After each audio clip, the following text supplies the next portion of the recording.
আর আর এক ছেলে ছিলেন বড়ই মুহাদ্দিস, বড় আলেম ছিলেন, তিনি উরওয়া ইবনে জুবাইর রাদিয়াল্লাহু তাআলা।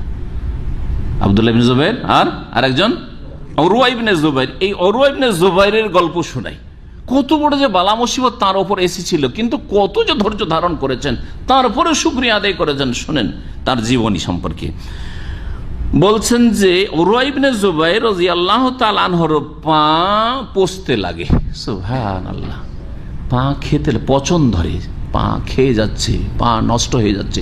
যদি এই অবস্থায় ছেড়ে দেওয়া হয় তো গোটা শরীর পচে শেষ হয়ে যাবে, গোটা শরীর শেষ হয়ে যাবে।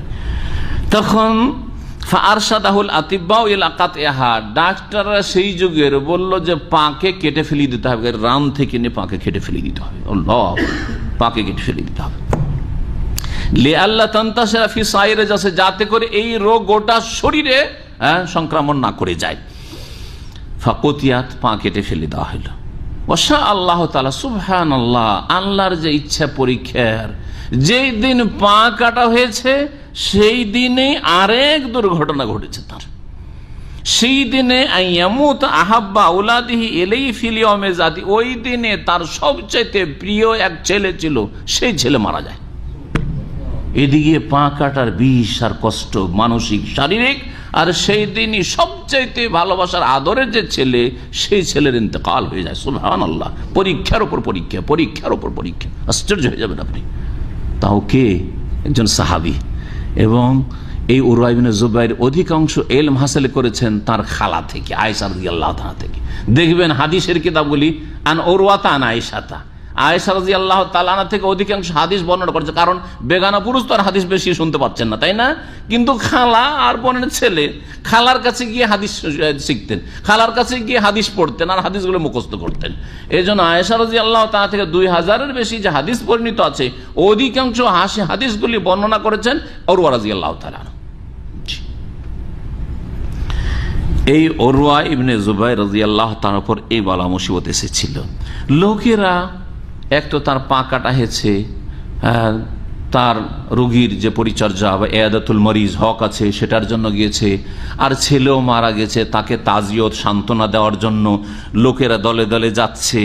যাওয়ার পরে তাকে লোকেরা সান্ত্বনা দিচ্ছে, আযুনাহু ফি রিজলিহি ওয়া আলাদিহি, পা সম্পর্কে ধৈর্যের জন্য, সবুরের জন্য উপদেশ দিচ্ছে লোকেরা গিয়ে, সাহাবায়ে কেরামরা, তাবেঈনরা, এবং তার ছেলে সম্পর্কে।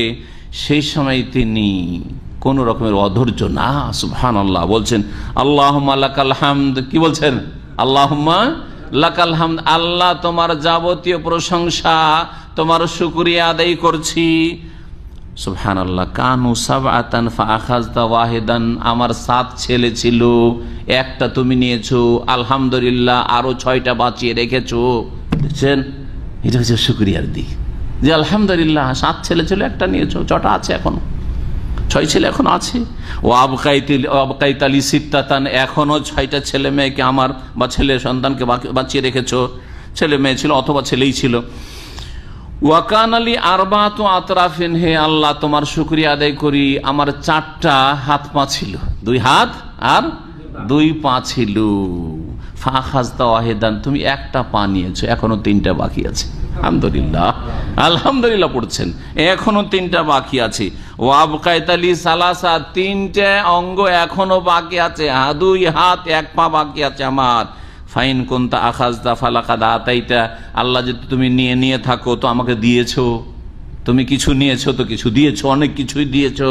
ওয়ালাইন কুনতা ইবতালাইতা, আর আল্লাহ তুমি যদি আমাকে বালা মুসিবত দিয়ে থাকো, পরীক্ষা করে থাকো, ফাকাদ আফাইতা, তাহলে আলহামদুলিল্লাহ তুমি আমাকে সুস্থ করেছো, আর পাটা কেটে নেওয়ার পরে আমি সুস্থ হয়েছি বা সুস্থ হব, আলহামদুলিল্লাহ, আলহামদুলিল্লাহ বলছেন। দেখছেন, এরকম হয়েছে কারো আমাদের? এইরকম হইলেও এই রকমের ধৈর্যের নমুনা হইতে হবে, ধৈর্যের ক্ষেত্রে আদর্শ হইতে হবে। এটাই শিখিয়েছেন আম্বিয়া রসুলগণ এবং তাদের অনুসারী সাহাবাই কেরাম, তাবেঈন, তাবেঈন, তারা যারা ধৈর্য ধারণ করে তাদের ফজিলত সম্পর্কে একটি হাদিস আপনাদেরকে শোনাই। রাসূলুল্লাহ সাল্লাল্লাহু আলাইহি ওয়াসাল্লাম বলছে, এজা মাতা ওয়ালাদুল আবদে, কোন মুমিন বান্দার ছেলে মেয়ে যদি মারা যায়, কাল আল্লাহু লিমালাইকাতিহি, তখন আল্লাহ রাব্বুল আলামিন তার ফেরেশতাদেরকে বলেন, বিশেষ করে মালাকুল মতকে, এবং মালাকুল মতের সাথে অনেক তার সহযোগী, সাহায্যকারী ফেরেশতা রয়েছেন, এক দল, টিম। কাবালতুম ওয়ালাদা আবদি, আমার বান্দার সন্তানকে তোমরা গ্রহণ করে নিয়েছো, কেড়ে নিয়েছো। আল্লাহ বলেন, হে মালাকুল মউত, আমার যে বান্দা, প্রিয় বান্দা আছে, তার ছেলে মেয়ে নিয়ে নিয়েছো। ফায়াকুলুনা নাম, তখন ফেরেশতা বলে, মালাকুল মউত বা তার সঙ্গীরা, যে হে আল্লাহ, হ্যাঁ নিয়েছি। ফায়াকুলু কাবাজতুম সামারাতা ফাওয়াদিহি, তার কলিজার টুকরাকে তোমরা নিয়ে নিয়েছো, কেড়ে নিয়েছো। ফায়াকুলুনা নাম, তখন ফেরেশতারা বলে যে হ্যাঁ আল্লাহ, তোমার হুকুমে নিয়েছি। ফায়াকুল মাজা কালা আবদি, যাক এই কাজ যে করেছো, তা আমার ওই বান্দা যার ছেলে মারা গেছে, যার মেয়ে মারা গেছে, সে কি বলছে, এখন কি তার অবস্থা বলো তো দেখি। ফায়াকুলুনা, তখন ফেরেশতারা রিপোর্ট দেয়, যারা পাহারাই থাকি দিন রাতের, তারা রিপোর্ট দেয়, হামেদাকা ওয়াস্তারজা, ছেলে মারা গেছে, অমুকের মেয়ে মারা গেছে তোমার বান্দা, তবু আলহামদুলিল্লাহ পড়ছে, বলছে যে আলহামদুলিল্লাহ, তোমার প্রশংসা করছে, তোমার শুকরিয়া আদায় করছে। ওয়াস্তারজার ইন্না লিল্লাহি ওয়া ইন্না ইলাইহি রাজিউন, ইস্তেরজা মানে হচ্ছে ইন্না লিল্লাহি ওয়া ইন্না ইলাইহি রাজিউন পাঠ করা, এটা হচ্ছে এর অর্থ। ইন্না লিল্লাহ, আমরা সকলে কালকে বিস্তারিত ব্যাখ্যা করেছি এই দুয়ার, কোরআনী দুয়ার। আমরা সকলে কার? সকলে আল্লাহর। আমরা, আমাদের কাছে যা আছে তাও আল্লাহর। আর যখন আল্লাহর জিনিস, তো যার জিনিস তার কাছে ফিরে যাবে, তাই না? যার বস্তু তার কাছে না ফিরে যাবে, সুতরাং আল্লাহ পাক রব্বুল নিয়ে নিয়েছেন, আল্লাহরই ছিল, আল্লাহ পাকের কাছে আমাদেরকে ফিরে যেতে হয়। ইন্না ইলাইহি রাজিউন। ফায়াকুলু, তখন আল্লাহ বলেন ফেরেশতাদেরকে, ইবনু লি আবদি বাইতান ফিল জান্নাতে, এই বান্দা যখন এত ধৈর্য ধারণ করেছে, অথচ তার ছেলে মেয়ে মারা গেছে, তার জন্য জান্নাতে একটি স্পেশাল ঘর নির্মাণ করো, একটি প্যালেস তৈরি করো। ওয়াসাম্মুহু, আর সেটির নাম দাও বাইতুল হামদে, প্রশংসার, শুকরিয়ার প্যালেস, শুকরিয়া প্যালেস। সুবহানাল্লাহ, ওই ঘরটির নাম হবে বাইতুল হামদ। এই ঘর কেন দেওয়া হয়েছে অমুককে? সেই ব্যক্তি বালা মুসিবতে আল্লাহ পাকের শুকরিয়া আদায় করেছে। আল্লাহ, কিছু যদি নিয়েছো, কিছু কষ্ট আমি পেয়েছি, কিন্তু অনেক ভালো রেখেছো, আলহামদুলিল্লাহ, অনেক কিছু দিয়েছো। আল্লাহ পাক রব্বুল আলামিন যেন তার আমাদেরকে যথাযথ সুন্দরভাবে শুকরিয়া আদায় করার তৌফিক দান করেন। এই হাদিসটি তিরমিজিতে রয়েছে। আল্লামা আলবানী রাহিমাহুল্লাহ তাআলা এই হাদিসটিকে হাসান বলেছেন, সহিহুল জামের 795 নম্বর হাদিস। বালা মুসিবতে ফজিলত সম্পর্কে অনেক হাদিস রয়েছে, সংক্ষেপে আরো কিছু হাদিস শোনাই। আবু হুরায়রা রাদিয়াল্লাহু তাআলা আনহু থেকে বর্ণিত, রাসূলুল্লাহ বলেছেন, মান ইউরিদিল্লাহু বিহি খায়র, আল্লাহ যার সাথে মঙ্গলের ইচ্ছা করেন, ইউসিব মিনহু, তার উপর বিপদ আপদ দেন, তার উপর বিপদ আপদ আসে। বিপদ আপদ যার উপর আসে, তার সাথে আল্লাহ তাহলে কি ইচ্ছা করেন? তার মঙ্গল, কল্যাণের ইচ্ছা করেন, তার মন্দ ইচ্ছা করেন না, তার খারাপই আল্লাহ পাক রব্বুল আলামিন চান না। এই ছিল হাদিস, যেটি সহিহ বুখারীতে রয়েছে। আরো আবু হুরায়রা রাদিয়াল্লাহু তাআলা বর্ণনা করছেন যে রাসূলুল্লাহ সাল্লাল্লাহু আলাইহি ওয়াসাল্লাম বলেন, ইন্নার রাজুলা লা তাকুনু লাহু ইনদাল্লাহিল মানজিলা, কোন মানুষের আল্লাহর কাছে একটা উঁচা মর্যাদা আগে থেকেই তার ভাগ্যে লেখা আছে। ফামা ইয়াবলুগহা বিআমালিন, কিন্তু আমল করে অত উপরে পৌঁছিতে পারছে না। ফালা ইয়াজারুল্লাহু ইয়াবতালিহি বিমা ইয়াকরাহু, তার মনের উল্টা বিভিন্ন বালা মুসিবত আসতে থাকে। কেউ বালা মুসিবত চায় না, চাই নাকি? ইচ্ছা করে কেউ বিপদ আপদ নিবেন, কিন্তু চলে আসলে হ্যাঁ, এটা অসুবিধা নেই। কোন মানুষ যতই আল্লাহর নেক বান্দা হোক, নিজে থেকে চেয়ে নেবে না যে আল্লাহ আমাকে রুগী করে দাও, হ্যাঁ আমাকে বিপদ আপদে ফেলে দাও, এটা চাইতে বলেননি আল্লাহ পাক, চাইতে বলেননি। কিন্তু চলে আসলে কি করতে হবে? ধৈর্য ধরতে হবে, ধৈর্য ধরতে হবে।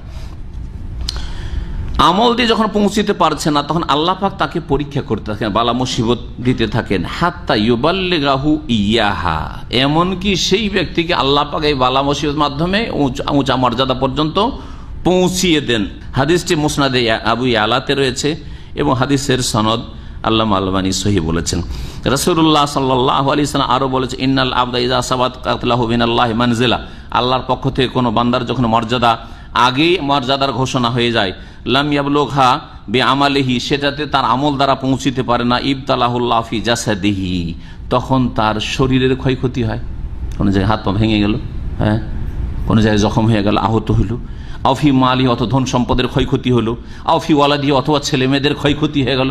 আপনার হইল না অ্যাক্সিডেন্ট, কিন্তু আপনার ছেলের হয়ে গেল, যে হ্যাঁ ওর মাধ্যমে আপনি কষ্ট পেলেন একটু, আপনার ছেলে কোন রকমের বিপদ আপদে পড়লো ইত্যাদি।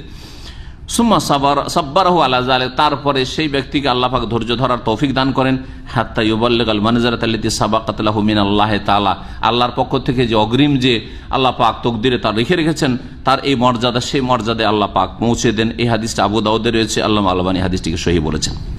আরো হাদিস শুনে আবু সাঈদ খুদরী রাদিয়াল্লাহু তাআলা আনহু থেকে এমন অনেকগুলি হাদিস রয়েছে, সময়ের স্বল্পতার জন্য এই বিষয়ের কাছাকাছি হাদিসগুলিকে ছেড়ে দিয়ে আরেকটি হাদিস বলি। রাসূলুল্লাহ সাল্লাল্লাহু আলাইহি ওয়াসাল্লাম থেকে আবু হুরায়রা রাদিয়াল্লাহু তাআলা আনহু বর্ণনা করেছেন, মা ইউসিবুল মুসলিমা মিন নাসাবিন ওয়ালা ওয়াসাবিন ওয়ালা হাম্মিন ওয়ালা হুজনিন ওয়ালা আযান ওয়ালা গাম্মিন হাত্তা শাওকা ইউশাকুহা ইল্লা কাফফারাল্লাহু বিহা মিন খাতায়াহু। যে কোনো মুসলিমের উপর যদি কোনো রকমের কষ্ট আসে, নাসাব কষ্ট, কোনো কষ্ট হয়েছে, মানসিক শারীরিক কষ্ট হয়েছে, ওয়ালা ওয়াসাবিন অথবা কোনো রোগ ব্যাধিতে আক্রান্ত হয়, বালা মুসিবত, অসুখ, ওয়ালা হাম্মিন অনেকের চর্মরোগ আছে, পেরেশান হয়ে যান, না আল্লাহ আপনাকে উঁচা মর্যাদায় পৌঁছাতে চাইছেন, চর্মরোগ ছাড়ছে না আপনার, হ্যাঁ দীর্ঘদিনের আপনার ওই ক্রনিক যেগুলোকে রোগ ব্যাধি বলা হয়, ডিজিজ, জি হ্যাঁ রোগ আছেই, পেটের রোগ আছে তা আছে, ছাড়ছে না, গ্যাস আপনার পিছু ছাড়ছে না, লেগে আছে, থামছে না, ওষুধ না খেলে আপনার পেট ঠিক থাকে না, ওষুধ না খেলে আপনার এই মাথার ব্যথা থামে না, সব কিছুতে নেকি আছে, সব কিছুতে আল্লাহ পাক আপনার কল্যাণ চেয়েছেন। বলছেন ওয়ালা হাম্মিন, এমনকি কোনো দুশ্চিন্তা, টেনশন, মোদির জালেম, হ্যাঁ সুপারভাইজার জালেম, টেনশন, বা পাশে হিংসুক চাকরি করে একই দেশের লোক, আপনি একই ভাষাভাষী, আর তারপরে আপনাকে ওখান থেকে উৎখাত করার চেষ্টা করে, এর মাধ্যমে আল্লাহ পাক কল্যাণ চেয়েছেন, আপনার কল্যাণ চেয়েছেন, ধৈর্য ধরেন। ওয়ালা হুজনিন অথবা কোনো শোক, ওয়ালা আজান অথবা যে কোনো কষ্ট, ওয়ালা গাম্মিন যে কোনো রকমের এইরকম বিপদ আপদ, দুশ্চিন্তা, হাত্তা শাওকা এমনকি রাস্তা দিয়ে চলতে চলতে একটা কাঁটা লেগে গেল, হোঁচট খেয়ে পড়ে গেলেন, কোনো ইটপাট খেলে কিছুতে, যা কিছু হোক না কেন, এতে কি হয়, ইল্লা কাফফারাল্লাহু বিহা মিন খাতায়াহু, এই সব বালা মুসিবত বিপদ আপদের মাধ্যমে আল্লাহ পাক কি করেন, ওই ব্যক্তির গুনাহগুলিকে মোচন করে দেন, কাফারা, গুনার কাফারা হয়ে যায়।